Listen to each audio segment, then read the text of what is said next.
और इसको सुनकर कुछ कंजर्वेटिव मुस्लिम्स, इनफैक्ट कुछ कंजर्वेटिव हिंदूज भी कहते हैं कि क्योंकि हिंदू लोग मूर्तियों की पूजा करते हैं इसलिए मुसलमानों के सामने हिंदूज काफिर हैं। कितनी सच्चाई है इस बात में? अगर आप गहराई से देखो तो हिंदू लोग एक्चुअली में मूर्तियों की पूजा नहीं करते हैं, बल्कि भगवान की पूजा करते हैं मूर्ति के थ्रू।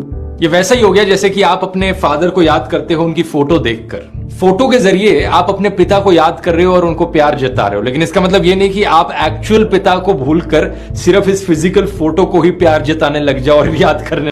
अगर आप इस चेहरे से वाकिफ नहीं हैं तो इस चेहरे को जान ले कि ये यूट्यूब की दुनिया के बेताज बादशाह ध्रुव राठी हैं। जी हाँ, वो ध्रुव राठी कि जिनकी यूट्यूब पर सबसे ज़्यादा फॉलोवर हैं और यूट्यूब की दुनिया के बेताज बादशाह हैं। लेकिन आप चाहे जो भी हो, कितना भी दुनियावी ज्ञान हो और कितनी भी दुनियावी तालीम आप हासिल किए हों, अगर आप धर्म के बारे में नहीं जानते हैं, अगर आप दीन के बारे में नहीं जानते हैं, तो फिर आपको दीन के बारे में बोलना भी नहीं चाहिए, दीन के बारे में समझाना भी नहीं चाहिए।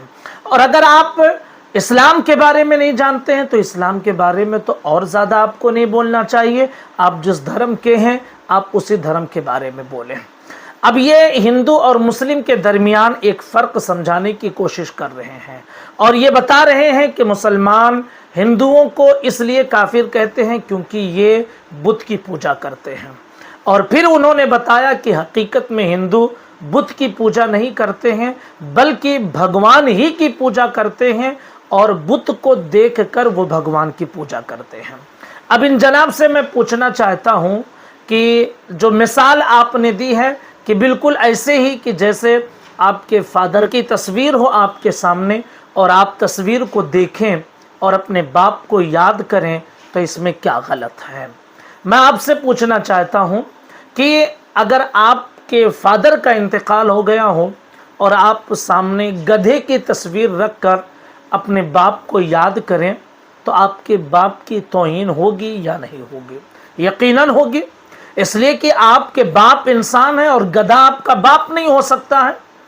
और गधे को देखकर अगर कोई अपने बाप को याद करे तो ये बाप की शान में तौहीन है और बाप की इज्जत वो ख़राब कर रहा है और बाप के वक़ार को मजरूह कर रहा है, बाप के वक़ार और इज्जत को घटा रहा है क्योंकि गधे को देखकर अपने बाप को याद कर रहा है। अब आप ज़रा बताएं कि जिस अल्लाह को एक मुसलमान इबादत के लायक मानता है, उस अल्लाह के बारे में हमारा और कुरान का बताया हुआ, हदीस का बताया हुआ जो अक़ीदा है वो ये है कि अल्लाह जिस्म व जिस्मानियात से पाक है, वो मकान और जहत से पाक है। उसका वजूद तो है लेकिन उसकी कोई तस्वीर नहीं है। वो देखता तो है लेकिन आँख से पाक है, वो सुनता तो है लेकिन कान से पाक है। ये इस्लामी अक़ीदा है।